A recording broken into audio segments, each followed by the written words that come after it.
Now we're going to demonstrate how a clinician may perform the spinal regional range of motion exam.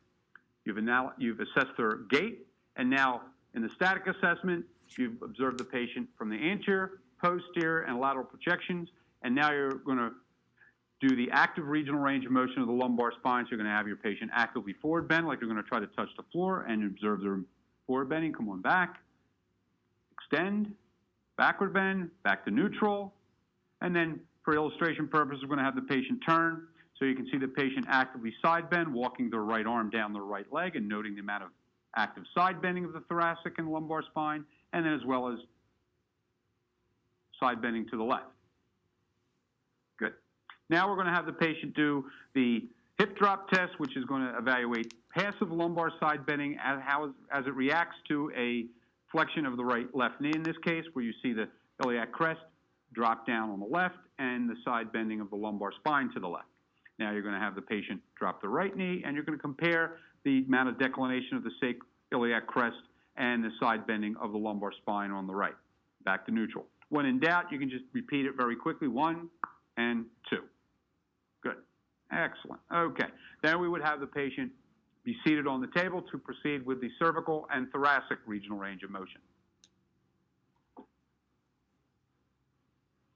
And again, like we said earlier, we're going to palpate for the C7 spinous process by finding the vertebral prominence. We're going to have the patient actively flex their neck until we find the spinous process of C7,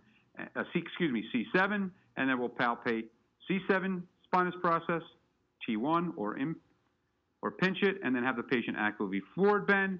Tell them to stop within their pain-free range when you feel motion of T1 engage, and then extend, backward, stop, and back to neutral. Now I'm going to move over to where the transverse processes are of C7 and T1.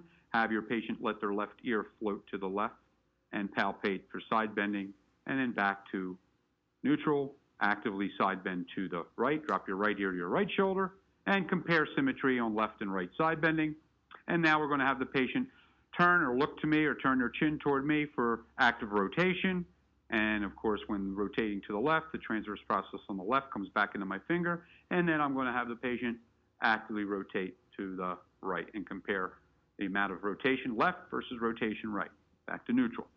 Now, as we said earlier, some physicians will incorporate the passive regional range as in the seated position. Others will do it in the supine position.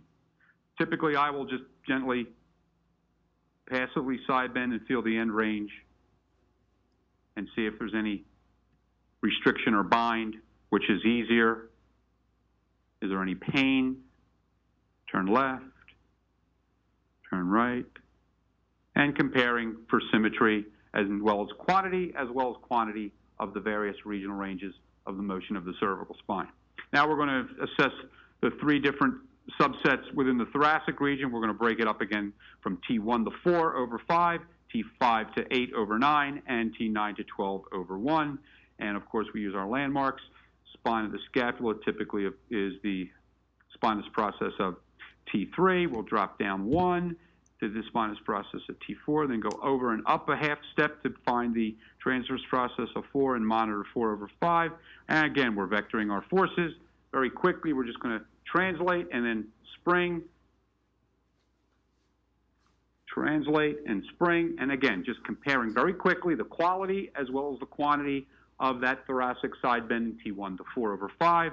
Then I'm going to move out to T8 over T9 and about halfway out in the clavicle. Again, translate first and a quick little side bend and comparing left and right side bending. 9, 10, 11, 12, 12 over 1, out at the distal clavicle over the acromion, translate first, and then a quick little spring to engage T12 over 1. Again, comparing the quality as well as the quantity. And now we're going to have the patient cross their arms and either grab their elbows or their shoulders, and we're going to have the patient actively rotate to the left or turn their torso to the left, and normal 70 to 90. If we wanted to, we could introduce a little passive rotation. And again, active first, and then passive.